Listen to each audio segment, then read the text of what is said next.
వర్తమానం కొరకు మన మధ్యలో ఉన్నటువంటి కృష్ణాపర్గం నుంచి ప్రార్థన చేస్తారు.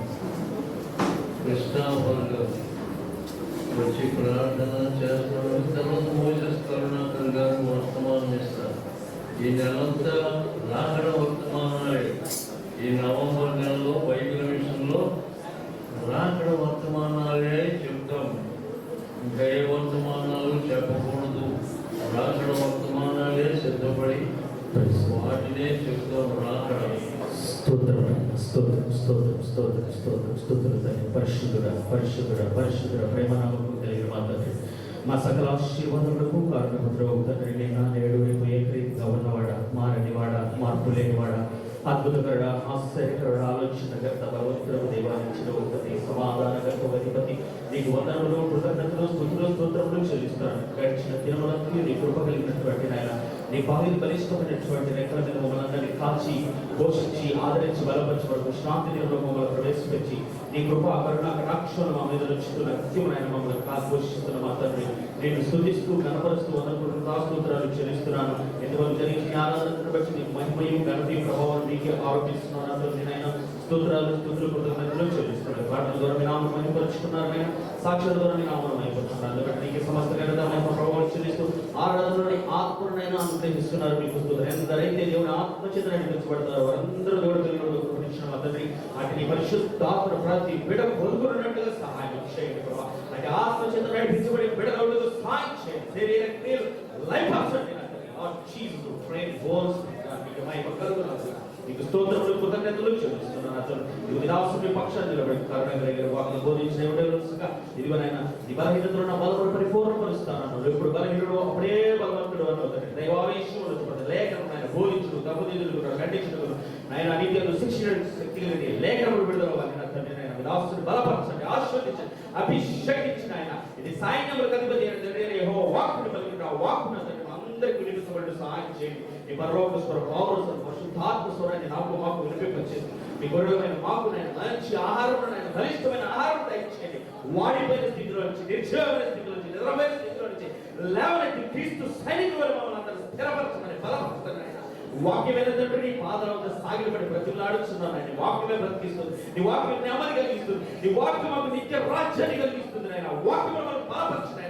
ఈ వాక్యమనే అందరూ మా జీవితాలను కట్టుకున్నట్టు ఈ వాక్యం మా పాదలు దిక్కులు మా ద్రోహంలో ఉన్నట్టుగా సహాయం చేయవచ్చు. దాసుని శిలువచాటు మరుగుపరిచి నీ స్వరమును మాత్రమే మీరు వినబడ్డకు సహాయం చేయడం చోడు అంగీకరించి ఆచరించి కొనసాగల కృపా భాగ్యం మాకు దయచేయమని ప్రతి బిడ్డతో తేటగా సూటిగా మాట్లాడి ఏ స్థితిలో వచ్చారు, ఏ పరిస్థితిలో వచ్చారు, నీ సన్నిధిని తిరిగి వెళుతుండగా నిత్యానందాన్ని, సంతోషాన్ని, సమాధానాన్ని, ధైర్యాన్ని, నిబంధన పొందుకొని పోనట్టుగా నీ వాక్యమును మమ్మల్ని బలపరచమని నా సోదరుడైన యేసునామమున బిడ్డ ప్రార్థించి స్తుతించి కొద్ది మనం అడిగి పొందుకుని నామమున పరమ తండ్రి ఆమేన్.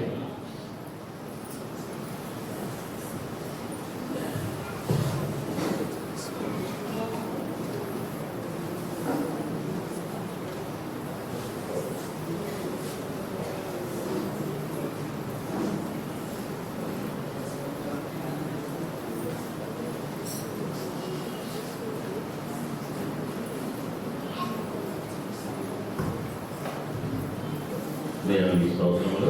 ప్రభువునామమున మీ అందరికీ నా హృదయపూర్వకమైన వందనాలు తెలియజేసుకుంటున్నాను. చిన్న ప్రార్థన చేసుకుందాం. మనం ఏకీవించి ప్రార్థించుకుందాం. దేవుడు మనందరితో మాట్లాడాలన్నా మనమందరం ఏకీవించి ప్రార్థించుకుందాం. ప్రేమ గల పరలోక తండ్రి, సర్వకృపానిధి అయిన యేసు ప్రభువా, వందనాలయ్యా. ఈ ప్రోగ్రాం పాటల ద్వారా, సాక్ష్యాల ద్వారా మీ నామాన్ని మహిమపరచుకున్నారు. అయానికి వందనాలు. మాకు కలిగిన ప్రతి ఇబ్బందుల నుంచి, ఇరుకుల నుంచి ప్రభావ విశాలతను కలుగు చేస్తున్న విధానానికి నీకు వందనాలయ్యా. అయా సహాయం చేయి. ప్రభుత్వం పండి ఆయన కనికరం చూపండి ప్రభావ. అయా నీకు వందనాలు. ఇప్పుడు వరకు బలహీనుడైనా నా ఇప్పుడు వరకు మీరున్నారు, మా మధ్యన సంచరిస్తున్నారు, మాతో ఉన్నారు, మా చుట్టూ ఉన్నారు ప్రభావ. అయా ఇప్పుడు బలహీనుడైన నేను ప్రభావ నాయన నీ శరీరం నిలబడి ఉండగా ప్రభావ నీ మాటల ద్వారా మాతో మాట్లాడండి ప్రభావ. అయా నీ మాట బ్రతికించే వాక్యం, నెమ్మది కలుగజేసే వాక్యం. ఆ మాట అగ్ని వంటిది కాదా, బండలను పగలగొట్టు శుద్ధ వంటిది కాదా అంటున్నారు. అయా నీకు వందనాలు. నీ వాక్యము వెలనేడుతో నీ వెలుగు కలుగుతుంది ప్రభావ. అయ్యా నీకు వందనాలు, మమ్మల్ని మన్నించండి ప్రభా. అయ్యా నన్ను మన్నించండి, నీ బిడ్డలను మన్నించండి ప్రభా. అయ్యా నీకు వందనాలు, వందనాలు, వందనాలు, స్తోత్రం. హల్లెలూయా, హల్లెలూయా, హల్లెలూయా. ప్రతి ఒక్కరిని ఆదరించండి, ఆశగల ప్రాణాన్ని తృప్తిపరచండి ప్రభా. ముఖ్యంగా మేము ఎలాగో సరి చేసుకోవాలో, ఎలాగో జీవించాలో ప్రభా. అయా మాకు తెలియజేయండి ప్రభా. అయా ఎవరి క్రియల చొప్పున వారికి ప్రతిఫలం ఇస్తానని ప్రభా మీరు సెలవిస్తున్నారు, బహుమానాలు ఇస్తానని సెలవిస్తున్నారు. మీ న్యాయపీఠం మీద మేము నిలబడేది ఉన్నది ప్రభా. అది సిద్ధపాటు కృపను దయచేసి మీరు మాతో మాట్లాడి మమ్మల్ని బలపరిచి సహాయం చేయండి. మా ప్రేమను ప్రియ కుమారుడు అయిన యేసు నామమున వేడుకుంటున్నాము తండ్రి, ఆమేన్.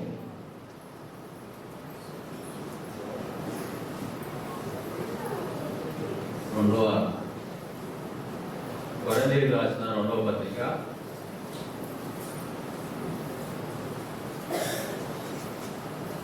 5వ అధ్యాయం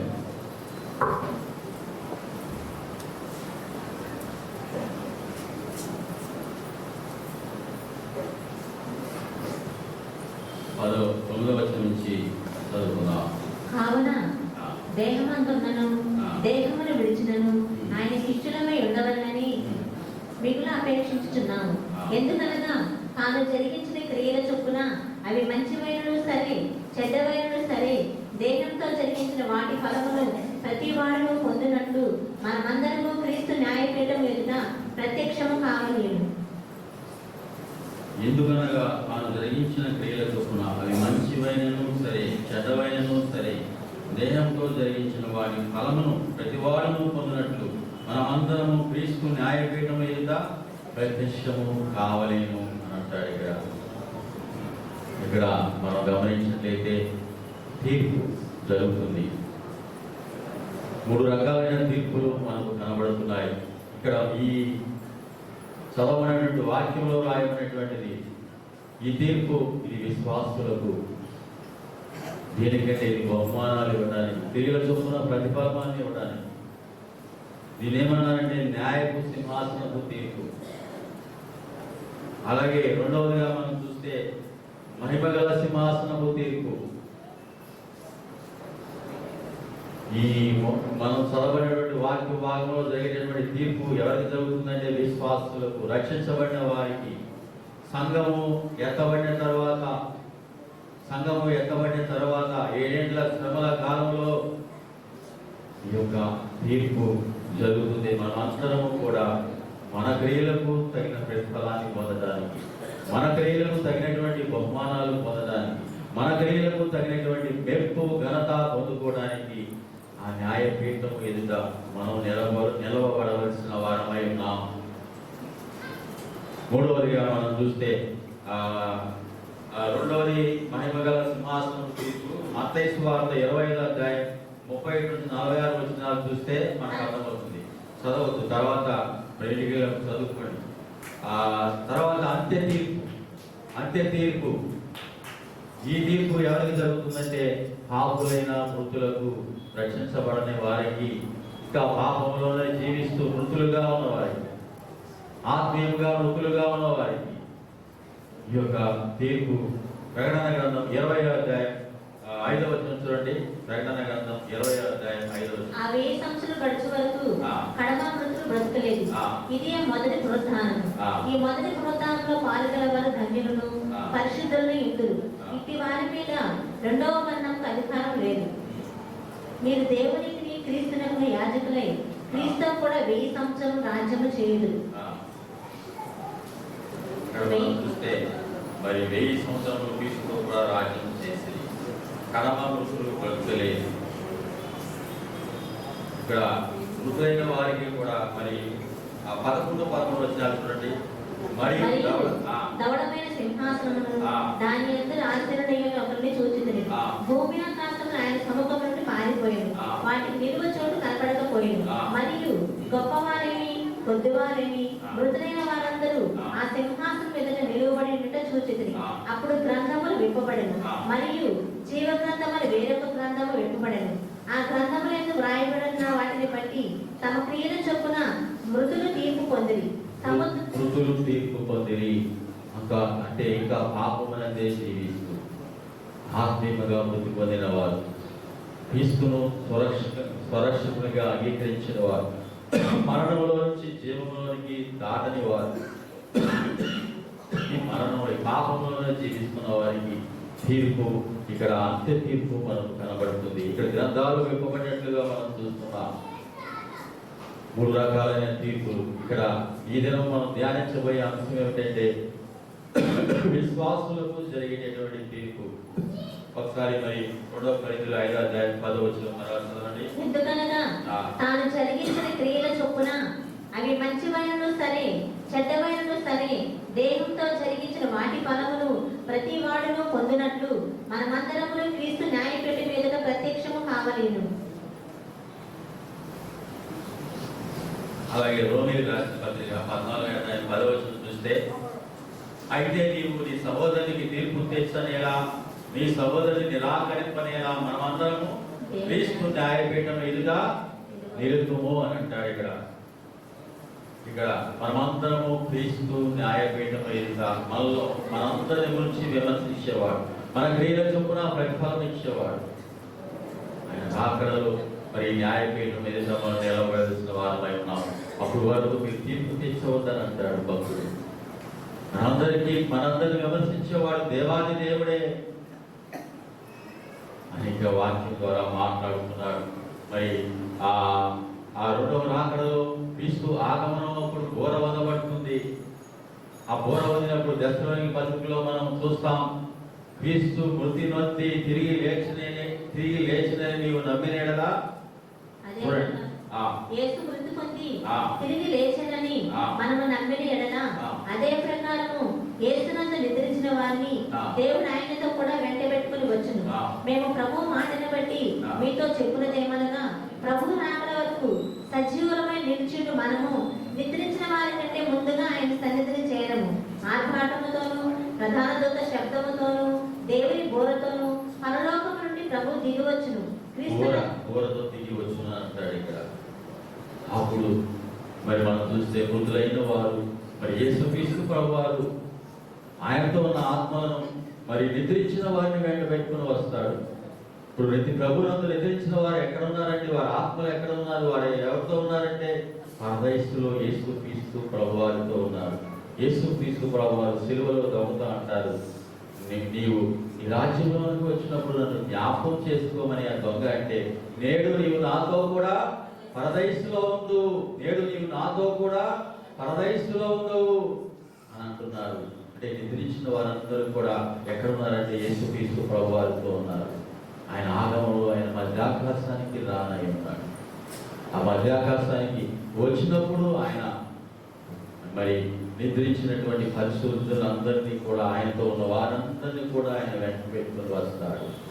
అదే సమయంలో ఆ తరువాత భూమి మీద మరి రక్షించబడిన వారు పరిశుద్ధులు వధువు సంఘం రేపపాడులో ఆయన వైపుకు ఆకర్షించబడుతుంది.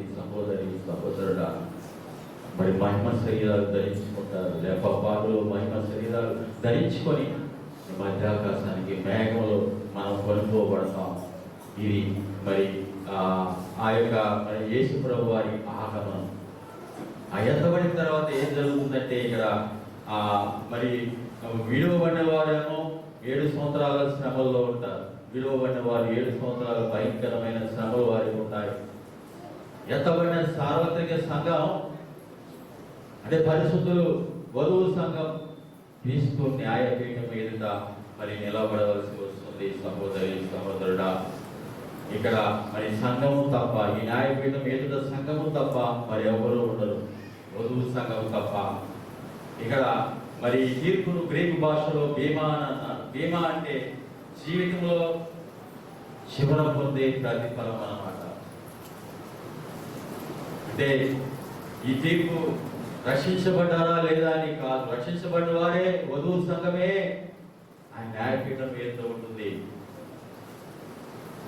ఇక్కడ అయితే మనం మారు మనసు పొందిన తర్వాత మనం ఎలాగ జీవించాం, మన క్రియలు ఎలా ఉన్నాయి అని దేవుడు ఎవరి క్రియలు చొప్పున వారికి ప్రతిఫలం ఇవ్వడానికి ఆయన న్యాయపీఠం ఎదుట నిలబడవలసిన వారమై ఉన్నాం. శిక్ష కాదండి.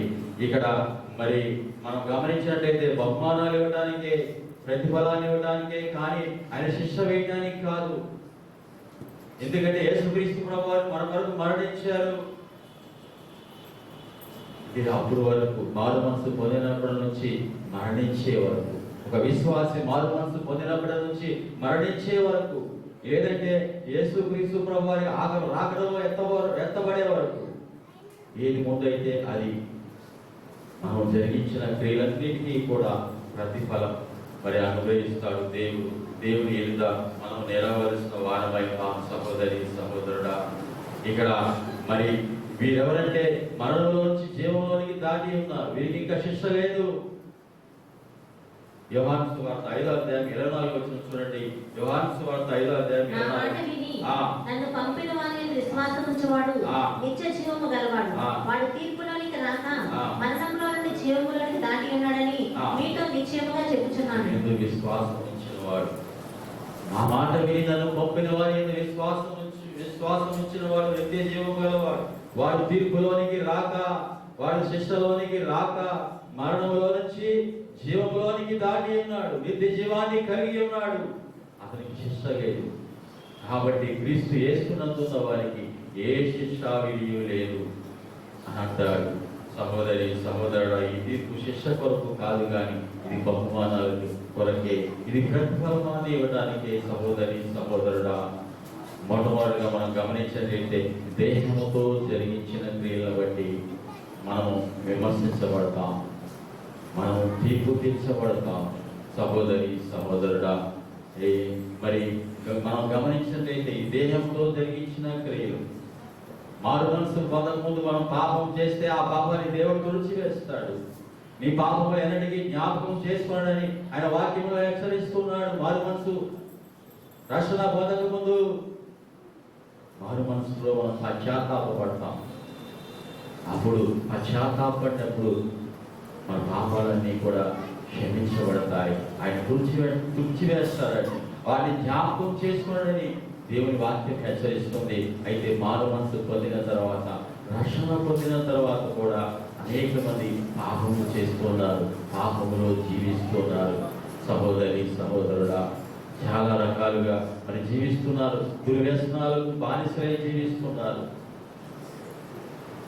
దుర్వ్యసనాలకు బానిసలై జీవిస్తున్నారు. ఉద్యోగంలో కూడా అనేక రకాలైనటువంటి అక్రమాలకు, మరి లంచగొండితనాలకు వారు పాల్పడుతున్నారు. సహోదరి సహోదరుడా, ఇవన్నీ కూడా లెక్కలోనికి వస్తాయి, ఇవన్నీ కూడా లెక్కలోనికి వస్తాయి. మన దేహం మనది కాదండి. యేసుక్రీస్తు ప్రభువారు అంటారు ఎబ్రీ రాసిన పత్రిక 10వ అధ్యాయంలో, దేవా నీవు నాకు ఒక శరీరాన్ని అమర్చి ఉన్నావు. 10వ అధ్యాయం ఎబ్రీ 10:5-6 వచనాలు చూస్తే, దేవా నీవు నాకు ఒక శరీరాన్ని అమర్చి ఉన్నావు. నీవు కోరలేదు కానీ నాకు ఒక శరీరమును అమర్చితివి. పూర్ణ హోమములను పాప పరిహార బలులను నీకు ఇష్టమైనవి కావు. అప్పుడు నేను గ్రంథపు చుట్టలో నన్ను గురించి వ్రాయబడిన ప్రకారము, దేవా నీ చిత్తము నెరవేర్చుటకు ఇదిగో నేను వచ్చి ఉన్నాను. నీ చిత్తము నెరవేర్చుటకు నేను వచ్చి ఉన్నాను. యేసు ప్రభువారికి మరి దేవుడు ఒక శరీరాన్ని అమర్చాడు. ఈ శరీరంలో ఆయన ఏం చేస్తున్నాడంటే, చివరి మరి ఆ కాలం వరకు, చివరి గడియ వరకు కూడా ఆయన దేవుని చిత్తాన్ని నెరవేర్చినట్లుగా మనం చూస్తున్నాం. సహోదరి సహోదరుడా, మనం కూడా మన శరీరాన్ని క్రీస్తుకు అప్పగించుకోవాలి. దేవుని ఆత్మ మనలో నివసిస్తున్నాడండి. మీరు మీ దేహము దేవుని చేత మీకు అనుగ్రహింపబడి మీలో ఉన్న పరిశుద్ధాత్మకు నిలయమని మీరు ఎరుగరా. మీరు మీ సొత్తు కాదు, విలువ పెట్టి పొందబడిన వారు కనుక మీ దేహంతో దేవుని మహిమపరచండి. 1 కొరింథీయులకు 6వ అధ్యాయం 19-20 వచనాల్లో మనం చూస్తాం. సహోదరి సహోదరుడా, దేవుని కనపరచడానికే మనకి ఈ యొక్క శరీరాన్ని ఇచ్చాడు. ఆయన మహిమపరచడానికే మన జీవిత లక్ష్యం ఏమిటంటే ఆయన గణపరచడం, ఆయన మహిమపరచడం, ఆయన సంతోషపరచడం. అపోస్తలుడైన పౌలు ఒక మాట అంటాడు, ఒక గొప్ప మాట. ఆయన సంఖ్యలో ఉన్నాడండి. విశాలమైన స్వార్థ సేవ చేశాడు. బ్రతుకుడ క్రీస్తే, చావైతే లాభం అంటాడు. అటువంటి పరిస్థితుల్లో ఒక మాట మాట్లాడుతున్నాడు. చూడండి, ఫిలిప్పీయులకు రాసిన పత్రిక 1వ అధ్యాయం 19వ వచనం చూడండి. ఫిలిప్పీయులు 1:19. మరియు నేను ఏ విషయంలోనూ సిగ్గుపడక ఎప్పటి వరకు ఇప్పుడును పూర్ణ ధైర్యంతో బోధించడం వలన నా బ్రతుకు మూలముగా సరే సావు మూలముగా సరే క్రీస్తు నా శరీరమందు గణపరచబడనని నేను మిగులు అపేక్షించుచు నిరీక్షించుచున్న ప్రకారము మీ ప్రార్థన వలనను యేసుక్రీస్తు యొక్క ఆత్మనంత సమృద్ధిగా కలుగుట వలనను పూర్ణ ధైర్యంతో వాక్యాన్ని ప్రకటించడం వలన నా బ్రతుకు మూలముగానే నేను సరే, నా చావు మూలముగానే నేను సరే క్రీస్తు నా శరీరమందు గణపరచబడవలని నేను మిగులు అపేక్షిస్తున్నానంటాడు. నా బ్రతుకైనా చావైనా సరే క్రీస్తు నా శరీరమందు గణపరచబడాలి. మనం మన శరీరాలను ఆయనకు అప్పగించుకుందామా? సజీవ యాగంగా ఆయనకు మనం అప్పగించుకుందామా? సహోదరుడు రోమిలకు రాసిన పత్రిక 6వ అధ్యాయం 11వ వచనంలో అంటాడు, మరియు మీ అవయవములను దుర్నీతి సాధనములుగా పాపమునకు అప్పగింపబడి అయితే మృతుల్లో నుండి సజీవులమనుకొని మిమ్మల్ని మీరే దేవునికి అప్పగించుకునుడి. మీ అవయవములను నీతి సాధనములుగా దేవునికి అప్పగించుడి. నిజమైన సమర్పణ అంటే హృదయంలోంచి రావాలండి. మన హృదయంతో పాటు మన దేహమును కూడా ఆయనకు సమర్పించాలి. సహోదరుడా, ఈ దేహము మనది కాదు. దేవుడు తన విలువైన రక్తాన్ని చెల్లించాడు. ఆఫ్రికా దేశంలో ఒక నీగ్రో బాలిక ఉంటూ ఉండేది. పూర్వ దినాలలో అమెరికా దేశంలో ఆఫ్రికా దేశం నుంచి వచ్చినటువంటి బానిసను తీసుకుని వెళ్ళి అక్కడ పని చేయించుకోవడానికి అమెరికా దేశంలో వేలం వేసేవారు. నల్ల జాతీయులను ఆఫ్రికా దేశంలో నాకు తెలుసు కదా, నీగ్రోలు నల్ల జాతీయులు, వారిని తీసుకుని వెళ్ళి అమెరికాలో వేలం వేసేవారు బానిసలుగా. అలాగా కొంతమందిని తీసుకుని వెళ్ళారు. అంత లైన్లో నిలబడ్డారు, వేలం వేస్తూ ఉన్నారు. ఒక చిన్న అమ్మాయి వంతు వచ్చింది. ఆ చిన్న అమ్మాయి చేతికి తాడు కట్టి మరి తీసుకుని వెళ్తున్నాడు. వేలం పాట వచ్చింది. వేలం వేస్తూ ఉన్నారు. వేలం వేస్తున్నప్పుడు ఒక పెద్ద మనిషి ఆమెను ఎక్కువ విలువ పెట్టి కొన్నాడు. తీసుకొచ్చినటువంటి ఆ బాలికను తీసుకొచ్చినటువంటి వ్యక్తి ఆ తాడు తీసుకుని వెళ్ళి కొన్నటువంటి ఆ వ్యక్తికి, ఆ పెద్ద మనిషికి అప్పగించి కాగితాలు రాసి చేశాడు, ఇదిగో నీకు జీవితాంతం బానిసగా ఉంటుంది.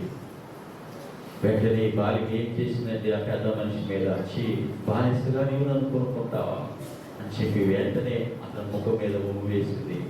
ఆ పెద్ద మనిషి ఆ ముఖాన్ని రుచి వేసుకున్నాడు. ముఖం మీద ఉమ్మి రుచి వేసుకున్నాడు. చిన్న బాలిక వైపు చూసి, ఇదిగోనమ్మా, ఇదిగో నీవు జీవితాంతము నాకు బానిసగా ఉండడానికి నీ యొక్క యజమాని నాకు అగ్రిమెంట్ రాసి ఇచ్చాడు. నీవు నాకు బానిసగా ఉండనక్కర్లేదు. ఇదిగో ఈ అగ్రిమెంట్ కాగితం నీకే ఇచ్చి వేస్తున్నాను. నీవు స్వేచ్ఛగా ఉండవచ్చు. నీకు స్వేచ్ఛనివ్వడానికే నేను విలువ పెట్టి నిన్ను కొన్నానమ్మా. నువ్వు ఇలాగ బానిసగా ఉండటం నాకు ఇష్టం లేదు, ఇలాగ బానిసగా జీవించడం నాకు ఇష్టం లేదు. ఇదిగో ఈ కాగితాలు తీసుకుని వెళ్ళి నీ ఇష్టానుసారంగా నువ్వు జీవించు అని అంటే ఆ యొక్క చిన్న బాలిక అన్నది, అయ్యా నువ్వు నన్ను విడిపించడానికే ఎంత విలువ చెల్లించావా? వెంటనే కన్నీరు కారుస్తూ, అయ్యా జీవితాంతం నేను నీకు రుణపడి ఉంటాను, నీకు లోబడి జీవిస్తాను, నువ్వు చెప్పిన పని చేస్తాను. ఎందుకంటే నాకు స్వేచ్ఛనివ్వడానికి బానిసగా కాదు నువ్వు కొన్నది, నాకు స్వేచ్ఛనివ్వడానికి నువ్వు నన్ను ఎంతో విలువ పెట్టి కొన్నావు అని చెప్పి కన్నీరు మొనీరుగా ఏడ్చి ఆ బాలిక ఆ పెద్ద మనిషికి తాను అప్పగించుకుంది. యేసుక్రీస్తు ప్రభువు 2000 సంవత్సరాల క్రితం నీ కొరకు నా కొరకు ఎంతో విలువైన రక్తాన్ని ఆయన చెల్లించాడు. ఎంతో విలువైన రక్తాన్ని ఎవరు ఆ రక్తాన్ని చిందించలేరు. ఆయన చివరి బొట్టు వరకు ఆ రక్తాన్ని చిందించి నిన్ను నన్ను ఆయన ఆ విలువైన రక్తంతో కొన్నాడండి, విమోచించాడు. ఈ దేహం మనది కాదు.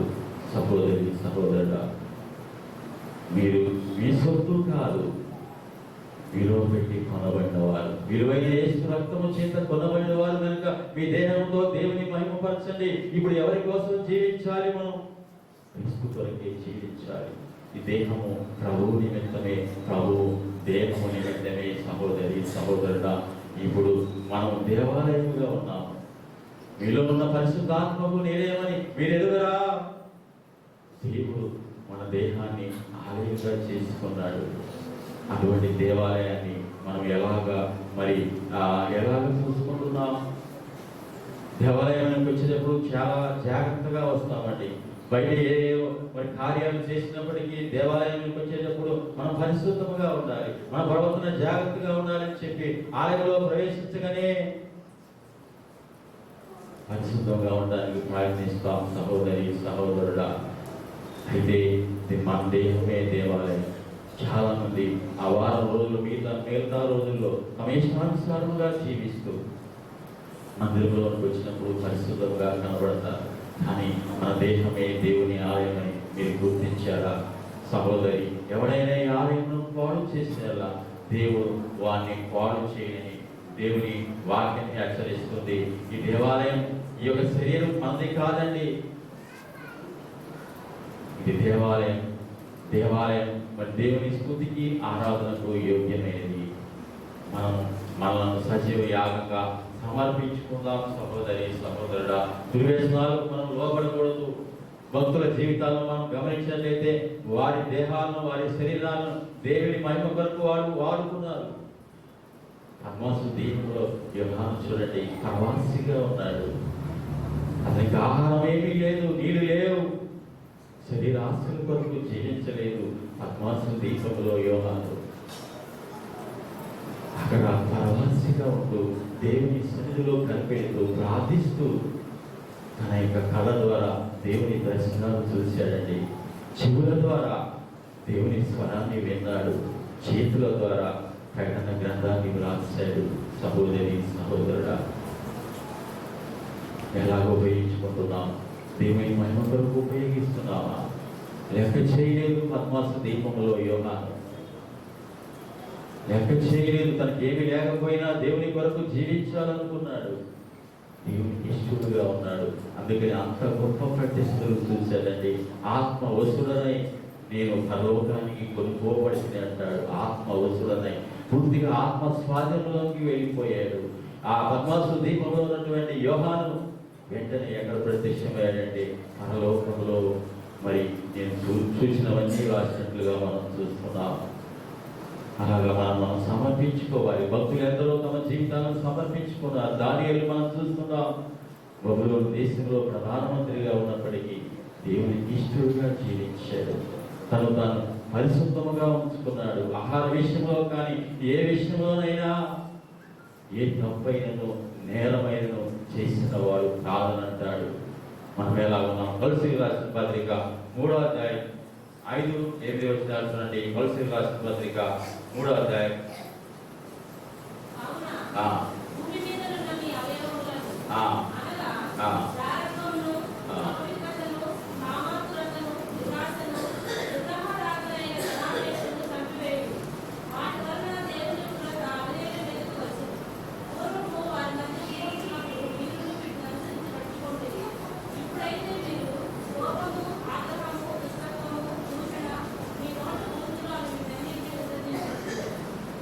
ఒకరితో ఒకరు అబద్ధం ఆడదు. ఇప్పుడైతే మీరు కోపము, ఆగ్రహము, దుష్టము, మీ నోట బూతులు అని వీటన్నిటిని విసర్జించుడి. ఒకరితో ఒకరు అబద్ధం ఆడుకుడి అని అంటాడు. సహోదరి సహోదరుడా, ఎలా మనం జీవిస్తున్నాం? కోపం ఉండకూడదట, దుష్టత్వం ఉండకూడదట, దోషం ఉండకూడదట, బూతులు అనేవి ఉండకూడదట. ఎలా ఉంటున్నాం? మన మాటలు ఎలా ఉంటున్నాయి?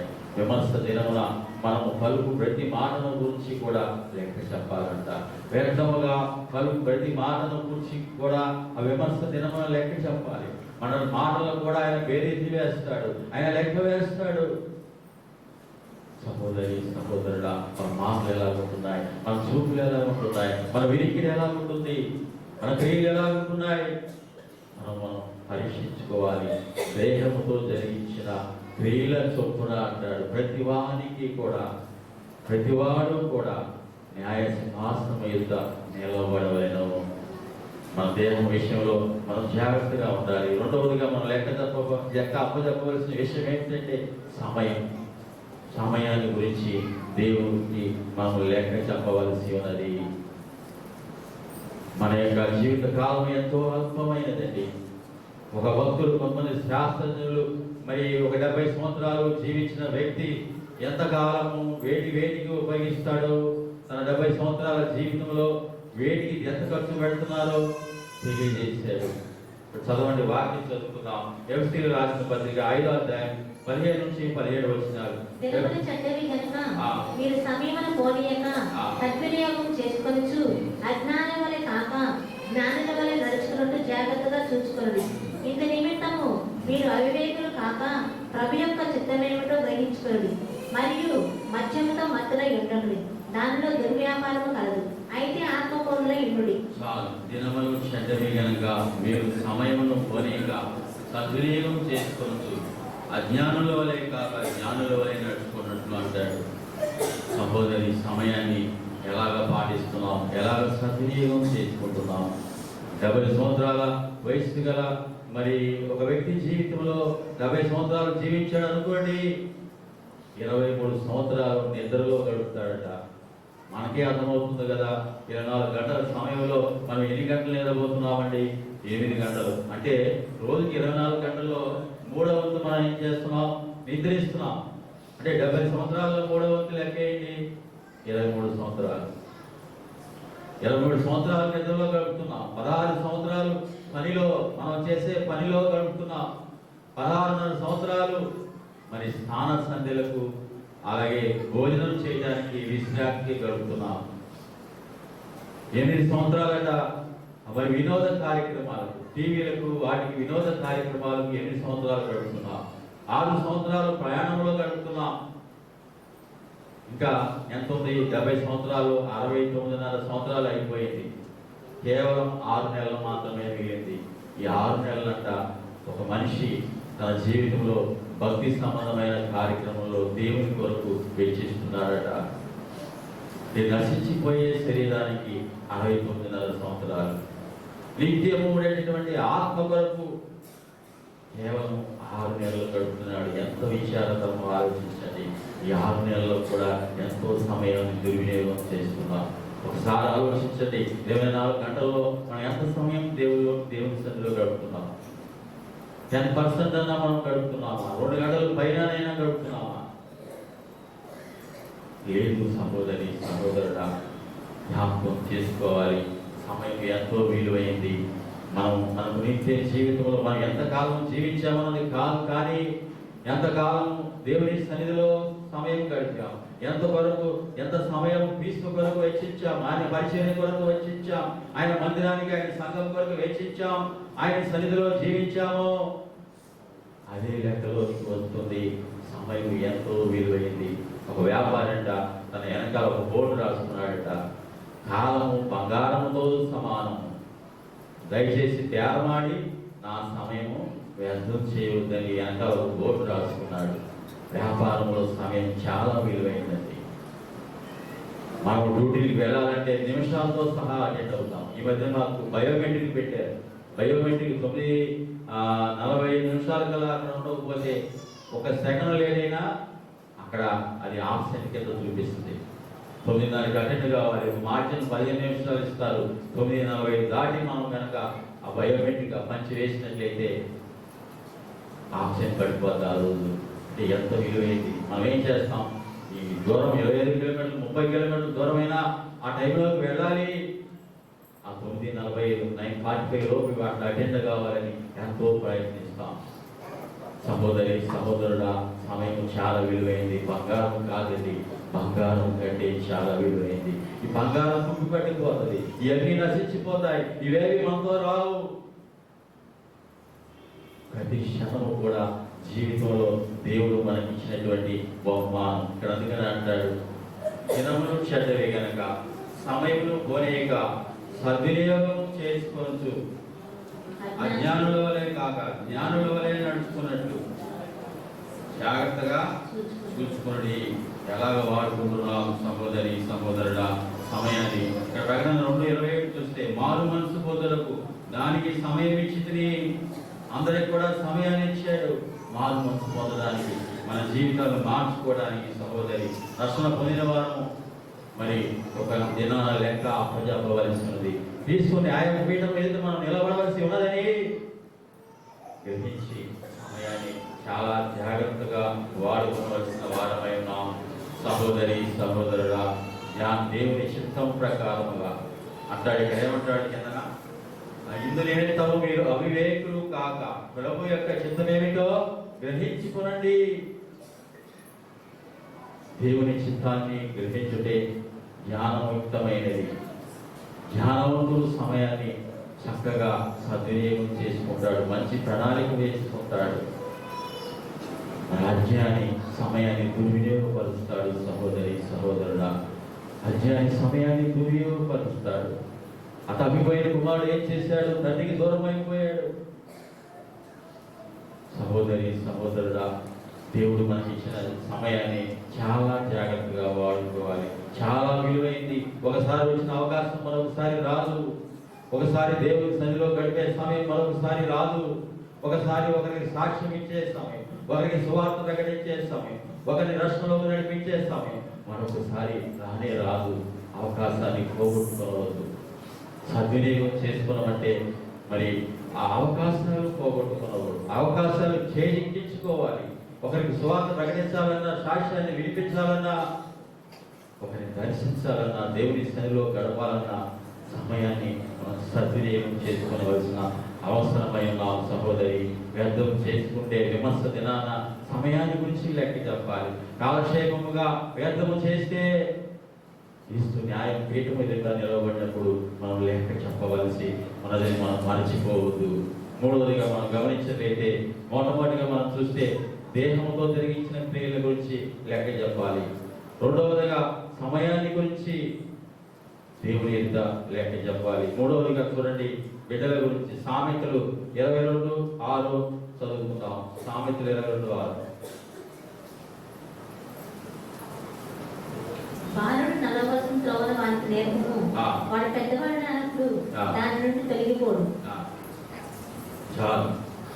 దినములు చేటవి గనుక సమయమును మోనివ్వక చిన్నుతో త్రాగుచతియుగక కరుణము వెలిగి ప్రార్థించుము. దినములు చేటవి గనుక సమయమును మోనివ్వక చిన్నుతో త్రాగుచతియుగక కరుణము వెలిగి ప్రార్థించుము.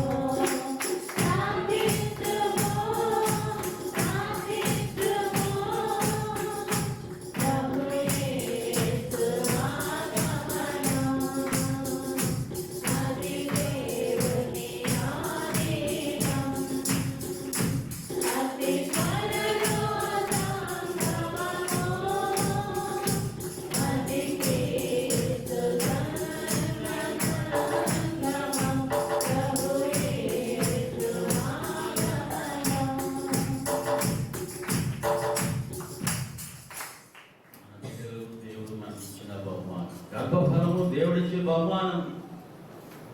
ఎంతో మంది సంతానం లేకుండా ఎంతో బాధతో ఉన్నారు.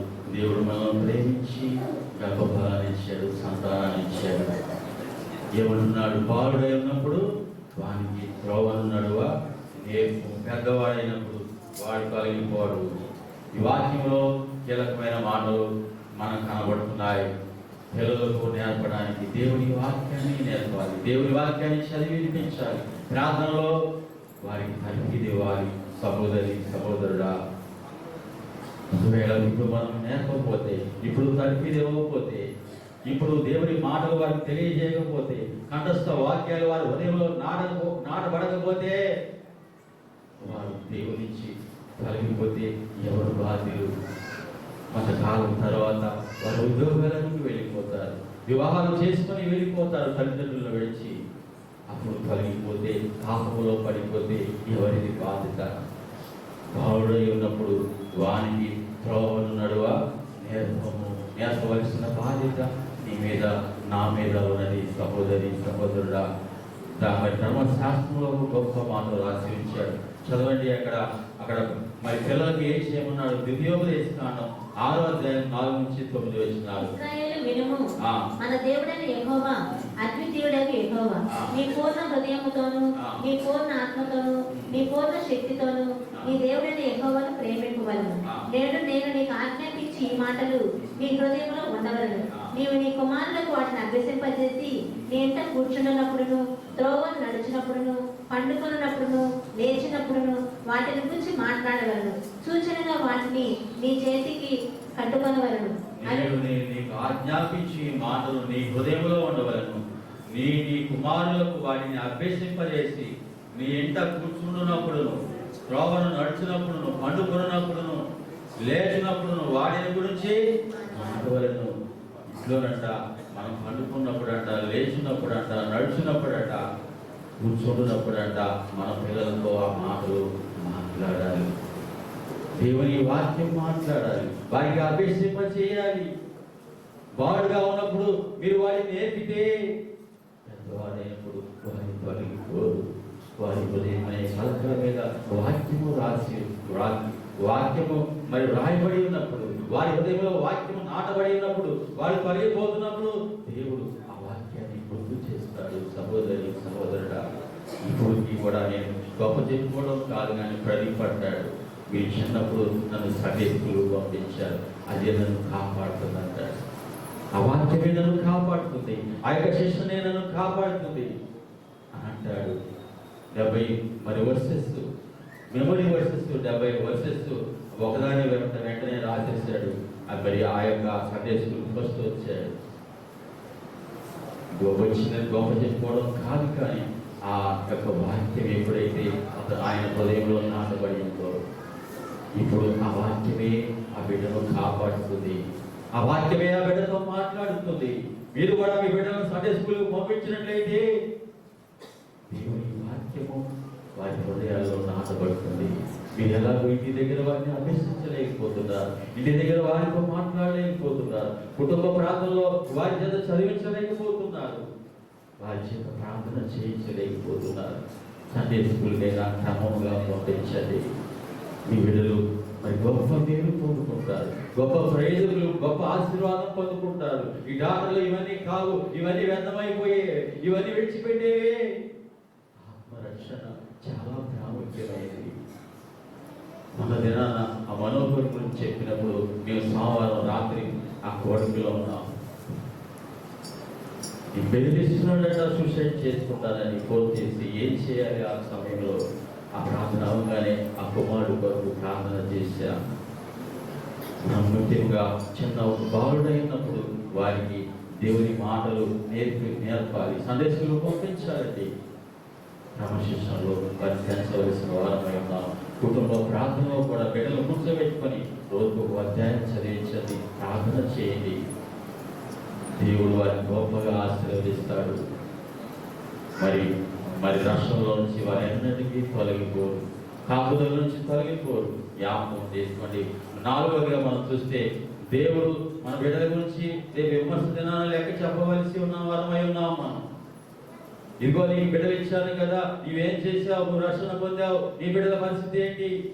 అలాగని బిడ్డలు కూడా తప్పించుకోవడానికి లేదండి. బిడ్డలు కూడా దేవునికి మరి తల్లిదండ్రులకు విధేయులవ్వాలని దేవుని వాక్యం హెచ్చరిస్తుంది. దీర్ఘాయుషులకు అవునట్లు ఈ తల్లిదండ్రులను సన్మానించమని ధర్మశాస్త్రం హెచ్చరిస్తుంది. బిడ్డలు కూడా లెక్క చెప్పాలి, తల్లిదండ్రులు కూడా లెక్క చెప్పవలసిన అవసరం ఉన్నది. 4వదిగా చూడండి, దేవుడిచ్చి మనకిచ్చిన తలాంతుల గురించి మనం ఆయనకు లెక్క చెప్పాలి. మరి మత్తయి సువార్త 25వ అధ్యాయంలో చూస్తాను చూడండి. మత్తయి సువార్త 25వ అధ్యాయం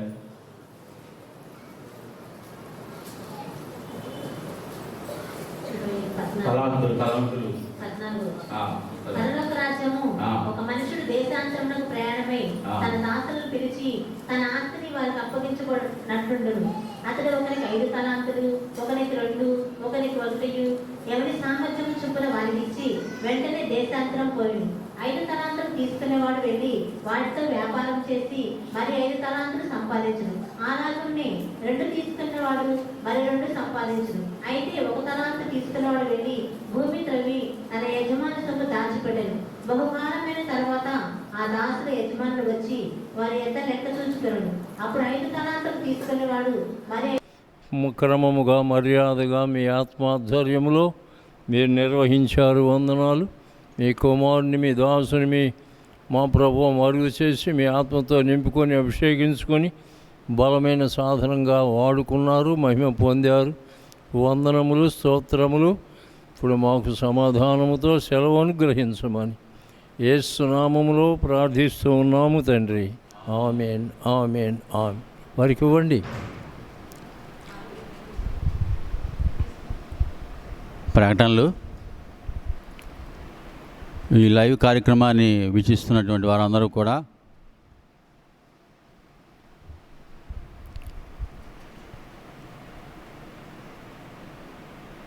చిన్న ప్రకటన.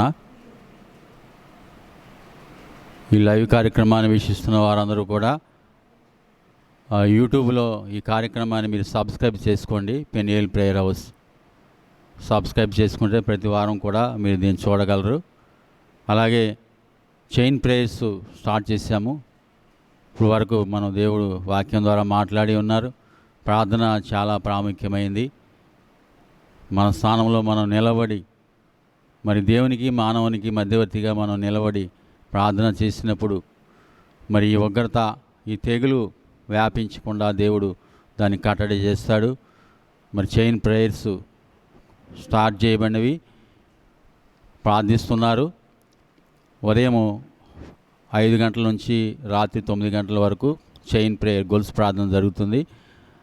ఒక్కొక్కరు 1 గంట చొప్పున, ఒకరి తర్వాత ఒకరు ఉదయం 9 నుంచి ఉదయం 5 నుంచి రాత్రి 9 గంటల వరకు. ఇంకా సంఘంలో ఉన్న ప్రతి ఒక్కరూ కూడా ఈ గొలుసు ప్రార్థనలో మరి పాల్గొనవలసిందిగా, ప్రార్థించవలసిందిగా నేను మనవి చేసుకుంటున్నాను.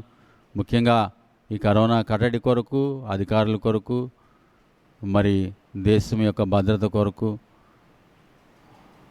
సంఘస్థుల కొరకు, అందరి కొరకు కూడా మనం ప్రార్థన చేయవలసిన వారమై ఉన్నాం. ప్రతి ఒక్కరూ కూడా సంఘ విశ్వాసి, సంఘ సభ్యులైన ప్రతి ఒక్కరూ కూడా మరి ఈ చైన్ ప్రేయర్లో పాల్గొనవలసిందిగా నేను మనవి చేస్తున్నాను. ప్రార్థన ద్వారానే ఏదైనా మనం, ఏ సమస్యనైనా మనం జయించగలం.